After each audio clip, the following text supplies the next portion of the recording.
Dear learners, a very warm welcome to today's session on Women Empowerment and Sustainability. To discuss on this issue, we have with us our expert, Dr. Grace Dawn Nemching. Welcome, Dr. Grace. Thank you.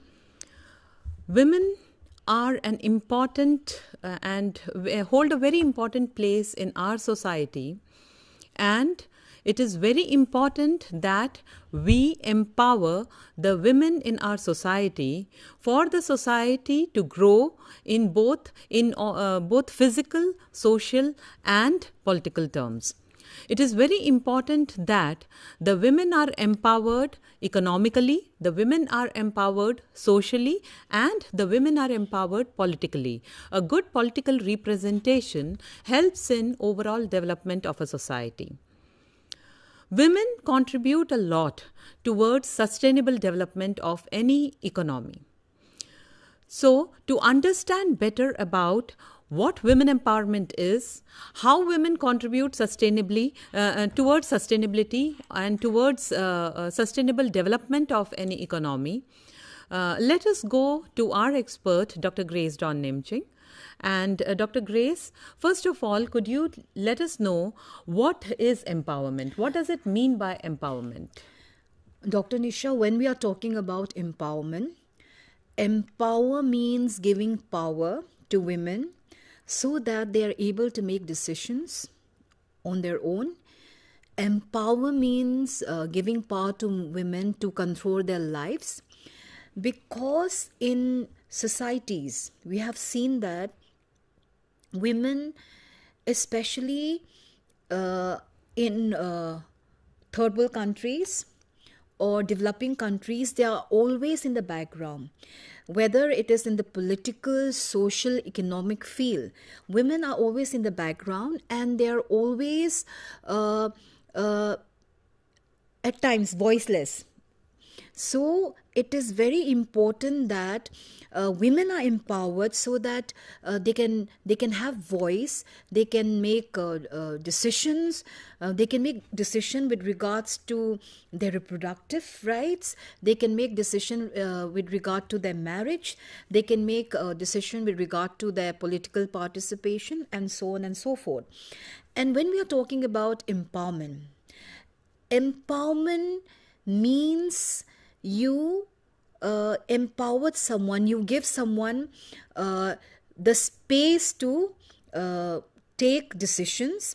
And when we say empowerment of women, empowerment of women is very essential for the development of the family, of the society, and of the nation.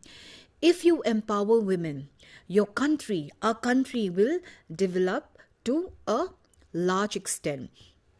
And you have mentioned about how important the role of women is when it comes to sustainable development. In fact, Sustainable Development Goal 5 says that, or has stated that, to achieve gender equality and to empower all women and girls. So when we are talking about, in your introduction, you have rightly mentioned how women are very important for the sustainable development of any country.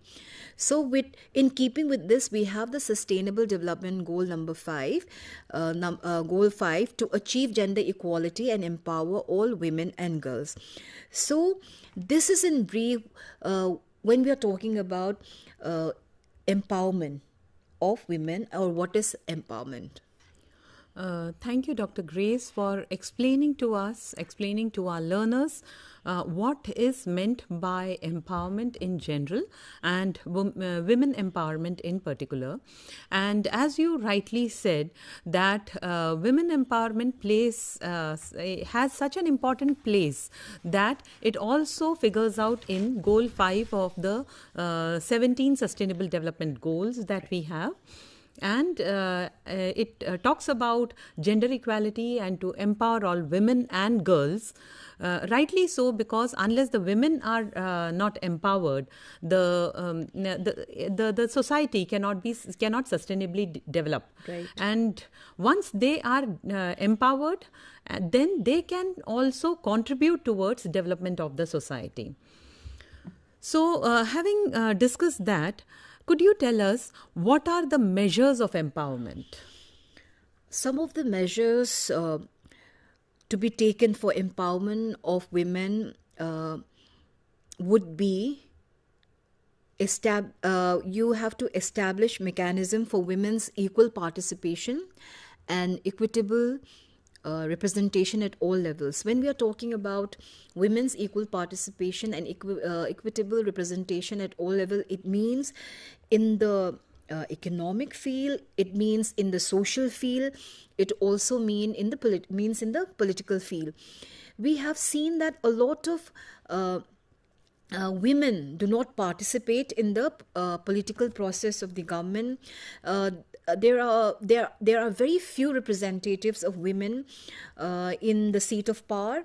So it's very important that more and more women come up and participate in the political decision making of the country. It is very important that women are also part of the economic decisions making, and also very important that even in in areas of social issues, because women are also a very important part of the society. Women should also be involved when it comes to decision concerning about the family, in terms of decision with regard to the society, as a household. So it's important that women are provided equal participation in also equitable representation at all levels. Women also should be given the freedom to express their concerns. Women also should be given a kind of, I would say, to push them or to promote them, to promote their potential, because women have a lot of potential, but at times they suppress their potential because they do not have any avenues to express this their potential. They have a lot of potential, they have a lot of talents. So it is very important that one should there is a need to promote women's potential through education and skill development. And also other important measures for empowerment of women would be participation in workforce, employment for the reduction of household poverty and inequality. If you let a woman work, then the benefit of making a woman work, go outside the house, would be she would add to the income of the family. And when she's able to add to the income of the family, the standard of living will improve. So it's important that women also participate in the workforce. Then they also are given opportunities by their respective husbands or their family members to go for employment. How to empower women is also improving the health status. When you improve the health status of a woman, it means that you will have a healthy family, because women at home, in the society, they have a very important role to play. So women should be provided good healthcare facilities. They should be given the power to take decisions with regard to their reproductive rights. And also you should eliminate practices against women. For example, child marriage is a very bad practice. You should avoid and eliminate such practices against women. And also women can be economically empowered by forming self-help groups, SSGs, because at times women do not have the opportunity, they may not have the facilities to go out a lot, or they may not be able to cover long distance for employment. So they should involve themselves in self-help groups, SSGs, within their locality, wherein it provides them financial help, and also it empowers them to make decisions, and so on and so forth. And also it's very important that the government, each government in the world, should also come out with gender sensitive laws, regulation, and also gender budgeting, which is very important, because like I said, women makes up, I would say, half of the world's population. So it is very important that laws which bring sensitivity towards women, laws which gives rights to women, and also preparing a sensitive gender budget for women is very important. So these are some brief points with regard to the measures which can be taken to empower women.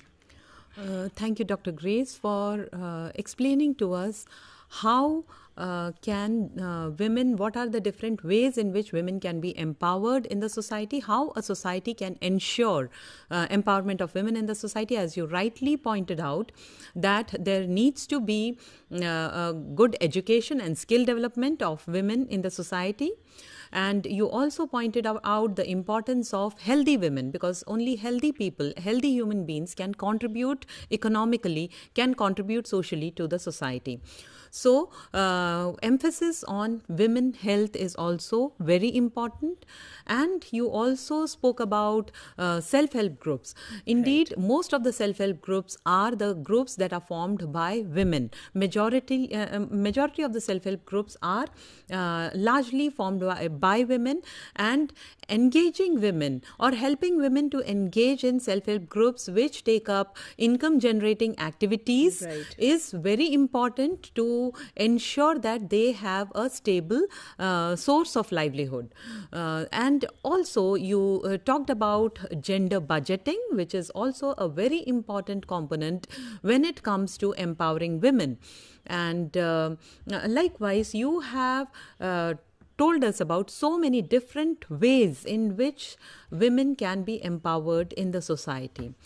Could you now, Dr. Grace, tell us about the relationship between women empowerment and sustainability? How is sustainable development of any country or any economy related to empowerment of women of that particular society or country? This is a very important question that you have raised, Dr. Nisha. Before I move on, when you were talking about income generating activities, women, especially in the rural areas and some in the urban areas as well, they are not given the freedom to move out of their house, or they are not allowed to go long distance for employment. So when you were talking about self-help groups, when you were talking about income generating activities, women at home can prepare, they could prepare pickles, they could work doing some handicrafts, or so many things. So this would really help them in making them economically empowered. And you have also talked about education. There is a saying, if you educate a man, it is educating one individual. But if you educate a woman, you are educating the whole family, and the whole family, the whole society. So educating a woman is very important in terms of her education is able to make an impact to a lot more other than just one individual. And coming back to your question about how women empowerment and sustainability is related, the 17 self-development goals, which was declared by the United Nations, out of these 17 sustainable development goals, there are few goals wherein women would play a very important role.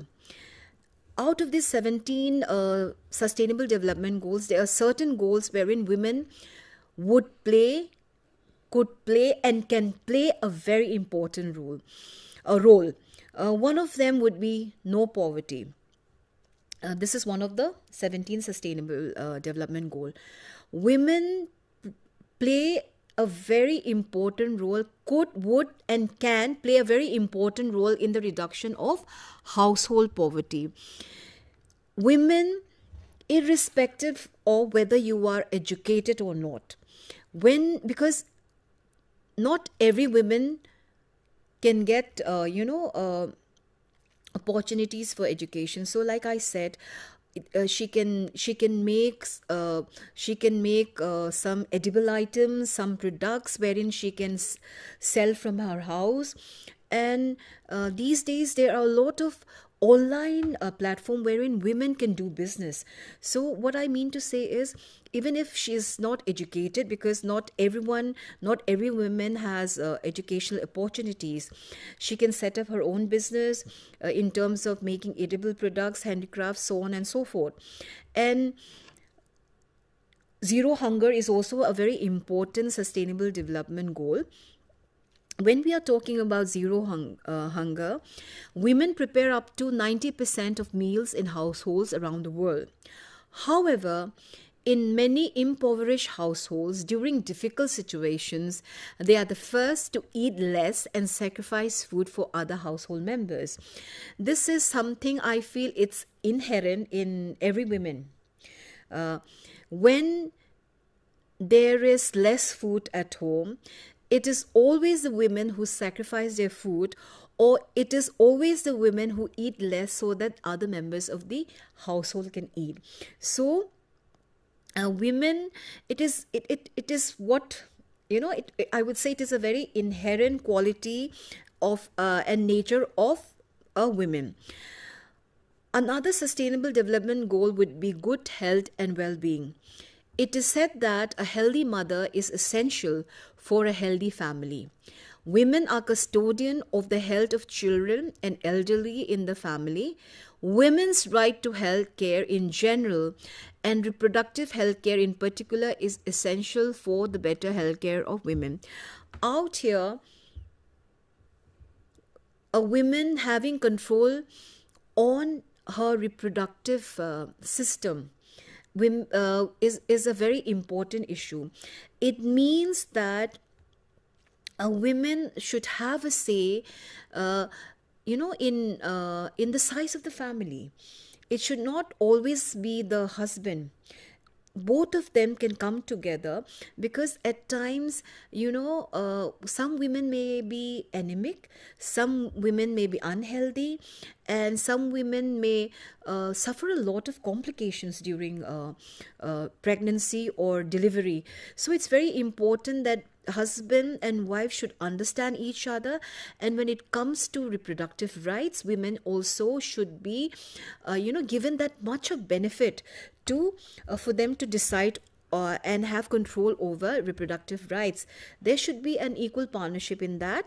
Women also should be given quality education. Education is one of the most vital instruments for empowerment of women. It is well said, I'll repeat what I said before. If you educate a man, you are educating an individual. And if you educate a woman, then you are educating a family, society, and nation. Education and also clean water and sanitation. Clean water and sanitation is also related to health issues. If you have clean water and good sanitation, it would reduce a woman or a girl child's anemic and morbidity. It will improve the health status of women, because waterborne diseases are widespread among women, which is one of the vital factors for their deteriorating condition in their health. There should be affordable and clean energy. Women access to affordable and clean energy would reduce morbidities like asthma, tuberculosis among the women in general and rural women in particular.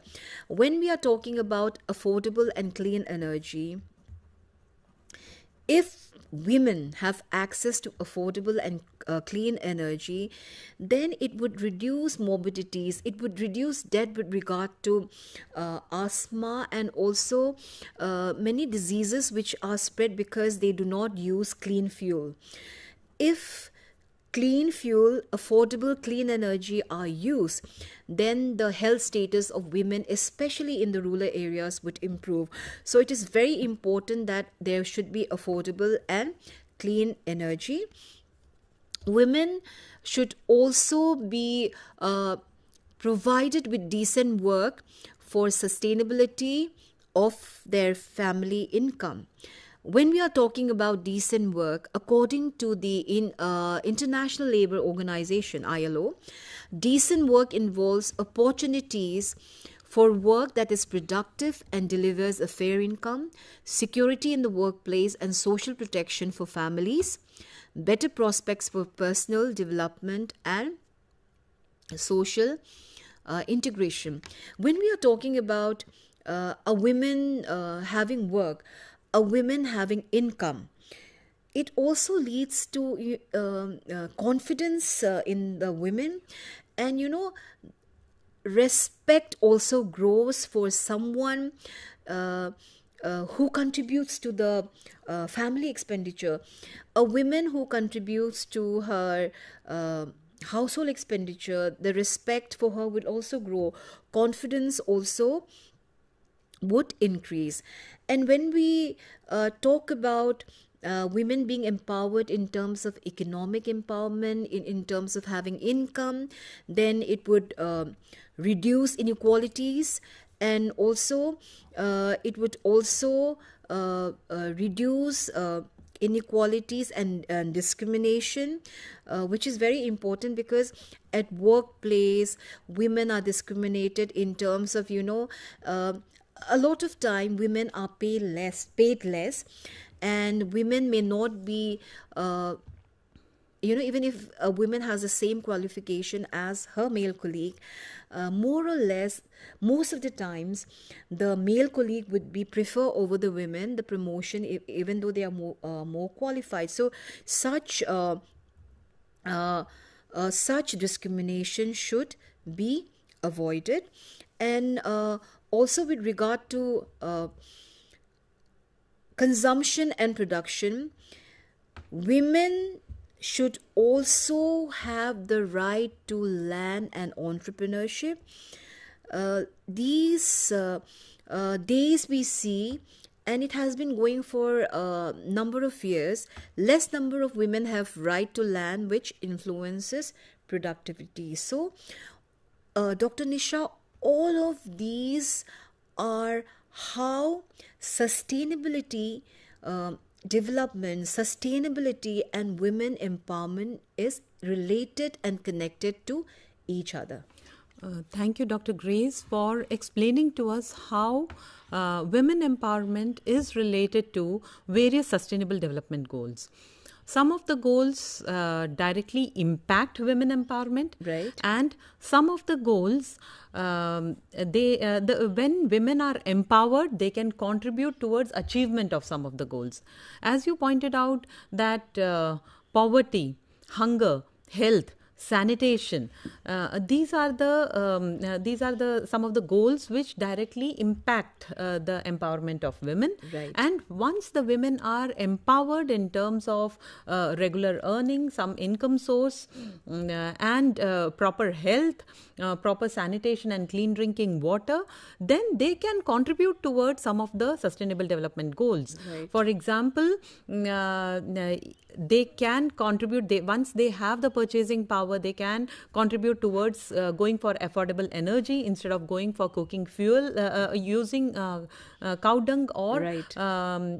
Wood as cooking fuel. They can go for gas cylinders as for their cooking fuel. And then you also talked about reduced inequality. So Right. once women have some source of income, the inequality between among women earning women, it also it also decreases, and it increases women empowerment. And you also talked about responsible consumption.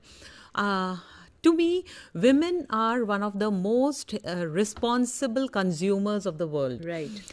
When you look at, even for example, in your day-to-day life, it is generally the women who would use their kitchen waste to decompose and use it as manure, so that the household waste the entire household or cooking waste does not go into the bin. So women are also one of the most responsible consumers of the world. Thank you, Dr. Grace, for establishing this strong relationship between women empowerment and sustainable development. Now, could you elaborate upon what are the policies and programs for empowering women that are available in India? Dr. Nisha, I will briefly discuss about the policies and programs for empowerment of women. Women rights related provisions are there in the Indian Constitution. The fundamental rights have emphasized on women's right. Article 14 ensures women the right to equality. Article 15.1 specifically prohibits the discrimination on the basis of sex. Article 15.3 empowers the state to take affirmative actions in favor of women. When we are talking about affirmative action, it means reservation.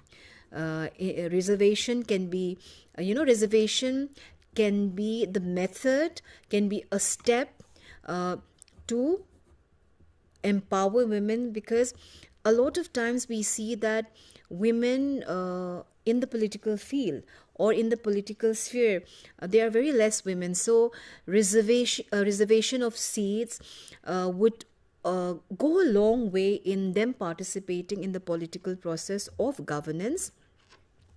Article 16 provides for equality of opportunity for all citizens in matter related to employment or appointment to any office. So, Article 16 providing equality of opportunity for all citizen means all citizen, irrespective of being a man or a woman.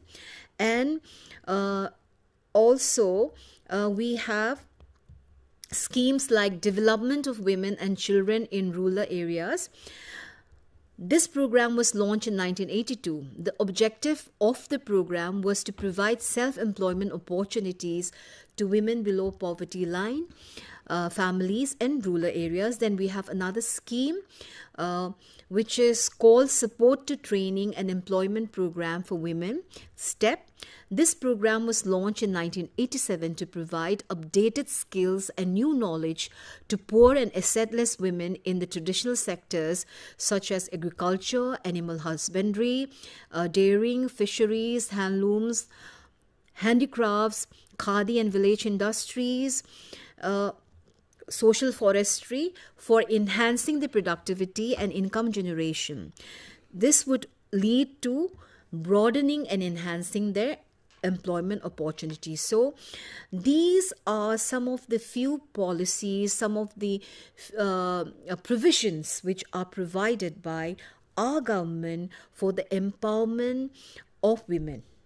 Thank you, Dr. Grace, for briefly telling us about the various legislations that are in place and the various programs that are in place to empower women. Dear learners, today we discussed about what is empowerment, what is women empowerment in particular, what are the different ways in which women can be empowered, what is the relationship between women empowerment and sustainability, and also what are the policies and programs that are in place to empower women. Thank you, Dr. Grace, for elaborating upon us, and I'm sure our learners would have learned a lot from this session. Thank you. Thank you. Namaskar.